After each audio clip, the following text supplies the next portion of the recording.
kwako wewe ambaye umekabidhiwa majukumu makubwa na Mungu.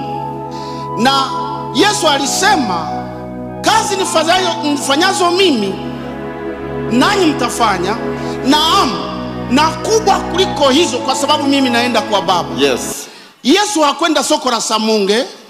Yeah. Yesu hakusaidia watu mitaji.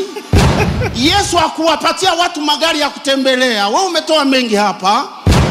Yesu hakusaidia watu physically, kuwapa chakula na vitu vingine kama hivi. Yesu alihudumia kahaba mmoja tu aliyekuja kumfuta miguu na akaokoka. Wewe umeita washivas wote, na nilikuwa hapa, ukawahudumia. Hizo si ni kubwa kuliko alizofanya?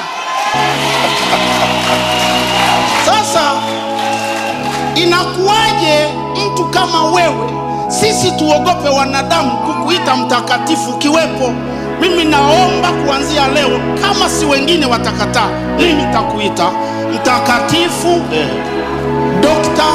Jodevi, balozi wa amani, nabii mkuu wa zamu.